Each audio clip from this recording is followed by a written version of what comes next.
সংসদের সামনে প্রশ্ন হচ্ছে, সংসদে উত্থাপিত আকারে সন্ত্রাস বিরোধী সংশোধন বিল 2026 পাশ করা হোক। যারা এই প্রস্তাবের পক্ষে আছেন তারা হ্যাঁ বলুন, যারা এই প্রস্তাবের বিপক্ষে আছেন তারা না বলুন। আমার মনে হয় হ্যাঁ জয়যুক্ত হয়েছে, হ্যাঁ জয়যুক্ত হয়েছে, হ্যাঁ জয়যুক্ত হয়েছে। সন্ত্রাসী কার্যক্রমে জড়িত ব্যক্তি বা সত্তার কর্মকাণ্ড নিষিদ্ধ করার বিধান যুক্ত করে অন্তর্বর্তী সরকারের আমলে জারি করা সন্ত্রাস বিরোধী সংশোধনী অধ্যাদেশ অনুমোদন করেছে জাতীয় সংসদ। ৮ এপ্রিল বুধবার দুপুরে জাতীয় সংসদে এ সংক্রান্ত সন্ত্রাস বিরোধী সংশোধনী বিল পাশ হয়। পাশ হওয়া বিলে অধ্যাদেশের বিষয়বস্তুতে কোনো পরিবর্তন আনা হয়নি। স্বরাষ্ট্রমন্ত্রী সালাউদ্দিন আহমদ বিলটি সংসদে পাশের জন্য উত্থাপন করেন।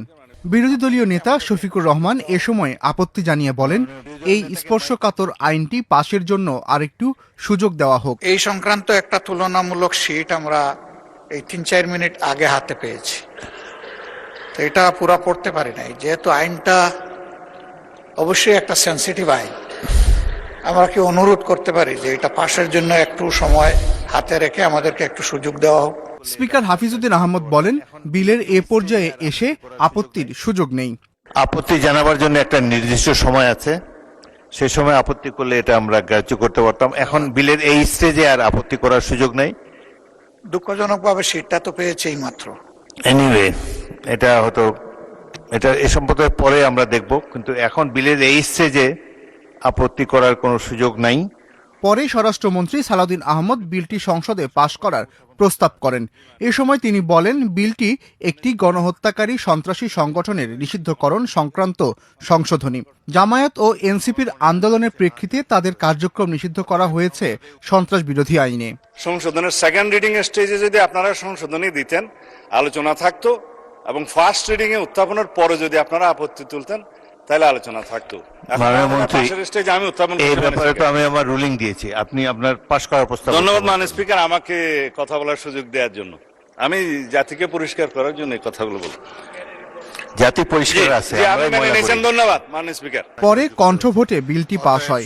সংসদের সামনে প্রশ্ন হচ্ছে, সংসদে উত্থাপিত আকারে সন্ত্রাস বিরোধী সংশোধন বিল 2026 পাশ করা হোক।